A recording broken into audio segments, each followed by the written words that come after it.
Jadi nanti waktu nyerain obat pakai bahasa Inggris, pakai bahasa Spanyol, pakai bahasa Arab mungkin. Malah makin pusing pasiennya, bukan makin ngerti tentang edukasi obat, tapi malah makin pusing.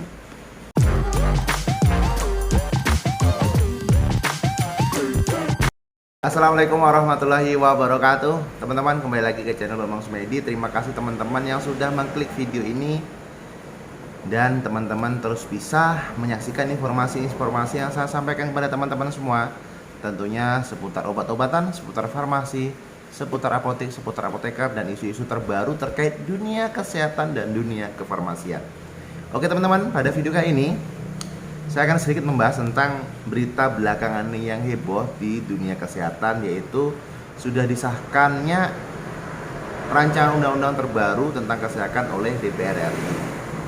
Nah, di sini saya mengutip dari farmasetika.com.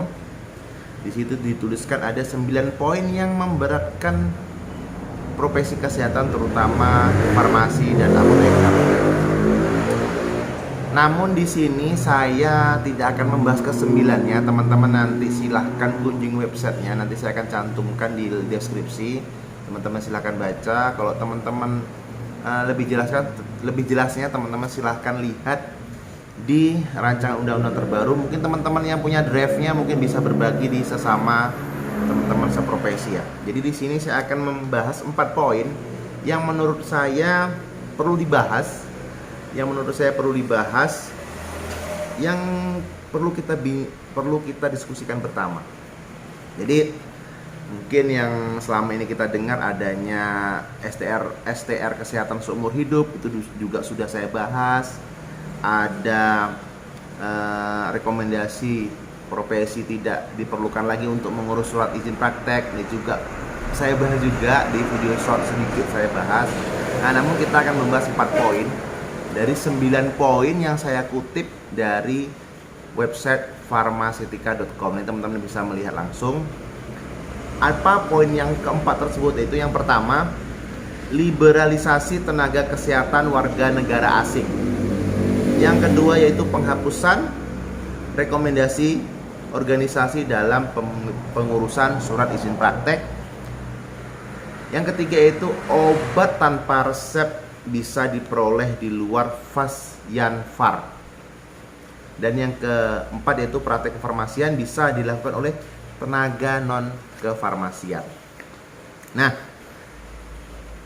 yang pertama tadi liberalisasi tenaga kesehatan warga negara asing dengan kewajiban bisa berbahasa Indonesia sudah tidak menjadi kewajiban. Mungkin ini di undang-undang dulu sudah diatur, namun di sini tenaga kesehatan warga negara asing diwajibkan untuk bisa berbahasa Indonesia. Namun di rancangan undang-undang terbaru ini, warga negara asing yang berpraktek kesehatan di Indonesia tidak perlu lagi harus bisa berbahasa Indonesia.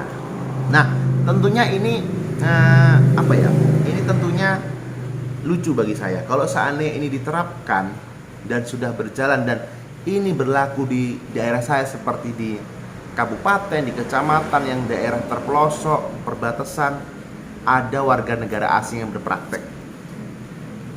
Jadi nanti waktu nyerahin obat pakai bahasa Inggris, pakai bahasa Spanyol, pakai bahasa Arab mungkin. Malah makin pusing pasiennya, bukan makin ngerti tentang edukasi obat, tapi malah makin pusing. Sedangkan kita yang memakai bahasa persatuan kita, bahasa negara Republik Indonesia, itu bahasa Indonesia, masyarakat di kampung itu, di kabupaten, di kecamatan, di perbatasan itu, mereka tidak paham. Mereka hanya paham bahasa kampungnya, bahasa daerahnya. Jadi kita sebagai pendatang di sana harus menyesuaikan bahasa kampung tersebut. Supaya apa? Supaya lebih mudah dimengerti oleh masyarakat, supaya lebih dipahami. Supaya apa lagi tujuannya? Supaya edukasi obat yang kita berikan jadi lebih paham masyarakat tersebut. Nah, ini kok ada undang-undangan yang liberalisasi tenaga kesehatan warga negara asing tidak perlu lagi bisa berbahasa Indonesia. Sedangkan kita yang warga negara Indonesia yang pandai fasih berbahasa Indonesia, kadang masyarakat itu tidak paham dengan penjelasan kita. Mereka perlu dengan bahasa kampung mereka masing-masing. Itu poin yang pertama. Poin yang kedua, penghapusan rekomendasi organisasi dalam pengurusan surat izin praktek. Oke, di sini gambaran buat teman-teman semua mungkin yang belum tahu, mungkin yang di luar kesehatan, mungkin teman-teman harus tahu ya. Jadi di sini kami sebagai apoteker itu saat ingin memulai praktek itu harus mengajukan rekomendasi surat izin praktek ke organisasi pengurus cabang. Itu biasanya pengurus cabang itu satu kabupaten satu pengurus cabang. Di situ nanti kita bakal dibina oleh apoteker-apoteker senior, bakal dibina oleh pengurus, dan pengurus itu akan memberikan rekomendasi kalau apa? Kalau kita sudah sesuai dengan undang-undang yang berlaku terkait apa? Terkait jam kerja, terkait job desk kita di lapangan, terkait gaji tentunya. Bila sudah ACC sudah sesuai dengan peraturan, baru organisasi mau mengeluarkan rekomendasi. Sekarang saja yang rekomendasi masih membutuhkan PC, teman-teman di lapangan masih banyak bermasalah dengan pemilik saham, baik itu rumah sakit, baik itu apotek, baik itu klinik, mungkin biasanya terkait masalah gaji yang tidak sesuai. Jadi kalau seandainya penghapusan rekomendasi ini nanti terjadi masalah seperti itu, bisa jadi pengurus cabang akan lepas tangan. Ini akan susah juga bagi kita sebagai tenaga kesehatan yang berpraktek di lapangan. Kita sebagai anggota meminta perlindungan kalau sama andainya organisasi tidak merasa memberikan rekomendasi, kita ke siapa kita mengadu? Ke dinas kesehatan. Terlalu luas jangkauannya. Sedangkan ruang lingkup kita satu profesi aja kadang masih tertinggal untuk mendapatkan dukungan dari sesama. Itu yang kedua. Yang ketiga, obat tanpa resep bisa diperoleh di luar Fasianfar. Bukannya ini sudah terjadi sekarang. Jadi obat tanpa resep, obat bebas terbatas bisa diperoleh di luar fasilitas sarana kefarmasian. Bukannya ini teman-teman sering lihat OBH Kombi, sering lihat Panadol, sering lihat apalagi produk-produk obat ada di swalayan, ada di Indo dan ada di Alfa. Apakah mereka termasuk Fasianfar? Tidak. Ini juga sudah terjadi sebenarnya. Apalagi sudah disahkan dengan undang-undang ini. Makin bakal banyak, bukan apotek, bukan klinik, bukan praktek bidan, bukan praktek dokter, bukan rumah sakit, menyediakan obat-obat bebas terbatas karena udah ada regulasi yang mengaturnya. Mereka malah akan punya kekuatan lebih. Bukannya ini sudah terjadi, dileluasakan lagi, makin bebas mereka dalam bermanuver. Oke, yang poin keempat, praktek kefarmasian bisa dilakukan oleh tenaga non-kefarmasian. Ini kadang lucu. Boleh jujur teman-teman ya, kami sebagai apoteker, sebagai farmasi itu dididik dari awal. Untuk apa? Untuk aware terhadap barang, untuk aware terhadap semua program pengandalian, pengelolaan, penyimpanan, dan bahkan sampai pemusnahan. Itu turut andil seorang farmasis atau seorang apoteker. Dan ini tidak akan pernah bisa dilakukan oleh profesi lain kalau walaupun dia sudah berpuluh tahun bergelut di bidang ini, namun dia tidak pernah jiwanya ini di farmasi, maka dia tidak akan pernah bisa menjalankan ini. Hal yang sepele apa? Hal yang sepele dia mungkin kartu stok tidak jalan, tidak tahu prosedur pengorderan obat, tidak tahu prosedur pengelolaan obat, mungkin tahu prosedur penyerahan obat A, obat B, diserahkan Pak ya 3 kali sehari, 2 kali sehari sebelum makan, setelah makan. Ini mungkin paham mereka.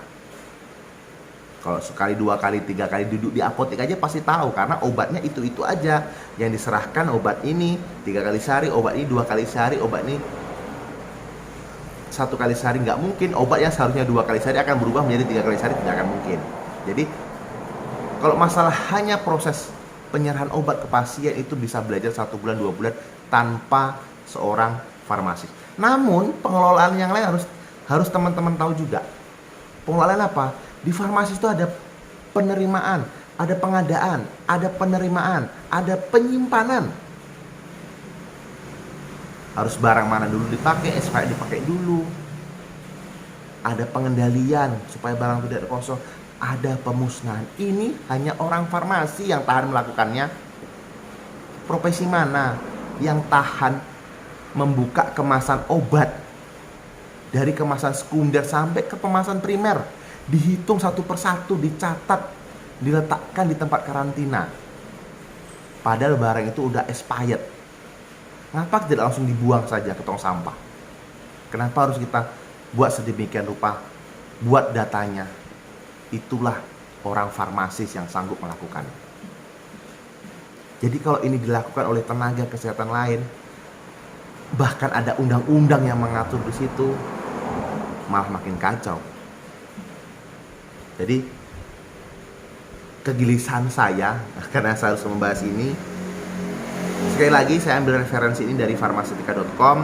Teman-teman silahkan kunjungi website farmasitika.com. Teman-teman bisa melihat di sana dijelaskan 9 poin yang menjadi keresahan bagi tenaga kesehatan, terutama apoteker atau farmasis. Namun di sini saya akan membahas 4 poin saja yang kiranya perlu saya bahas buat teman-teman semua. Yang pertama yaitu liberalisasi tenaga kesehatan warga negara asing yang tidak perlu lagi harus bisa berbahasa Indonesia. Yang kedua, penghapusan rekomendasi organisasi dalam pengurusan surat izin praktek. Yang ketiga, obat tanpa resep bisa diperoleh di sarana selain Fasianfar atau sarana kefarmasian. Dan yang keempat, praktek kefarmasian bisa digantikan oleh tenaga non kefarmasian.